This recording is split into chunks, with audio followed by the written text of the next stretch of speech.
Halo semuanya, di sini saya Alfiana Ayu dari PSB 2023A akan menjelaskan mengenai bagaimana proses endosimbiosis pada mitokondria dan kloroplas. Jadi, apakah kalian tahu bahwa sel prokariotik itu adalah sel pertama di bumi yang diperkirakan muncul sekitar 3,8 miliar tahun yang lalu atau 750 juta tahun setelah bumi terbentuk.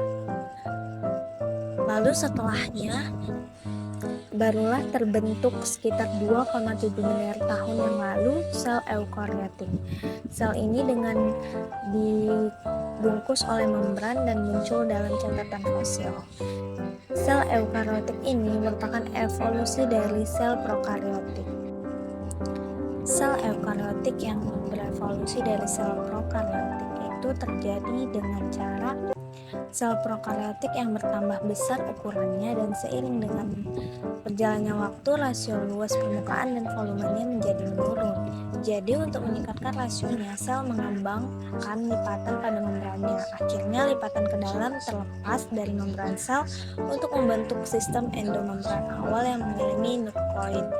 Ini adalah nukleus pertama yang terikat membran, dan karenanya merupakan sel eukariotik pertama yang bisa terbentuk. Berikut ada gambar-gambarnya, tahap-tahap adaptasinya.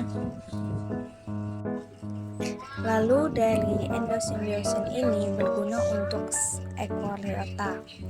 Prokariotik aerobik mampu menggunakan oksigen untuk menghasilkan energi, sebuah proses yang disebut respirasi yang bagus karena konsentrasi oksigen bumi meningkat saat ini akibat aktivitas dari cyanobacteria. Prokariotik aerobik mendapat manfaat dari inangnya karena sitoplasmanya penuh dengan molekul makanan yang setengah terkena. Mencerna molekul-molekul ini dengan oksigen prokariotik menghasilkan begitu banyak energi, sehingga sebagian ATP bocor ke sitoplasma sel. Jadi ketika eukariotik lainnya punah, seiring dengan meningkatnya kadar oksigen, eukariotik dan endosimbiosis menjadi sahabat dan endosimbiosis menjadi mitokondria. Di samping kanan ada gambar dari mitokondria yang menghasilkan energi-energi ke dalam sel-sel, sehingga akan membantu proses respirasi pada sel. Tapi apakah ada bukti endosimbiosis itu bisa terjadi? Jadi pertama-tama mitokondria dan kloroplas melakukan replikasi sendiri melalui sesuatu yang mirip dengan pembelahan biner di samping ditunjukkan dari pembelahan biner. Dan jika tidak, sel tidak dapat membuat yang baru.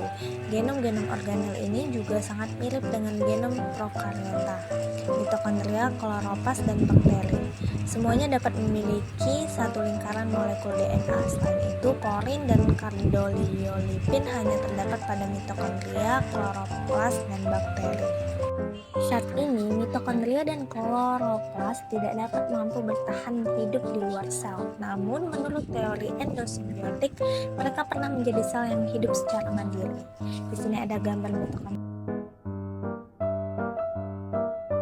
Bukti mendukung model yang disebut endosimbiosis, yang menyatakan bahwa mitokondria dan plastida atau istilah umum untuk menyatakan kloroplas dan organel-organel terkait yang pada awalnya merupakan prokariot yang kecil yang mulai hidup di sel-sel yang lebih besar. Istilah endosimbion ini mengacu pada sel-sel yang hidup di dalam sel lain, sehingga disebut dengan sel inang. Nenek moyang prokariotik dari mitokondria dan plastida barangkali masuk ke dalam sel inang yang sebagai mangsa yang tidak tercerna atau parasit internal. Dengan cara itu, hubungan tersebut dimulai, dan kita dapat membuat hipotesis bahwa simbiosis mungkin telah menjadi hal yang saling menguntungkan, di mana inang heterotropik dapat menggunakan nutrien yang dilepaskan dari endosimbion fotosintesis, dan seiring waktu, inang dan endosimbion akan menjadi satu organisme tunggal dengan bagian-bagian yang tak dapat dipisahkan. Sekian yang bisa saya sampaikan mengenai proses endosimbiosis pada kloroplas dan mitokondria. Di sini saya juga menampilkan referensi yang saya gunakan untuk membuat video ini. Akhir video saya mengucapkan terima kasih, dan jika kalian menyukai video ini tolong di like, dibagikan, di share, dan di subscribe. Terima kasih.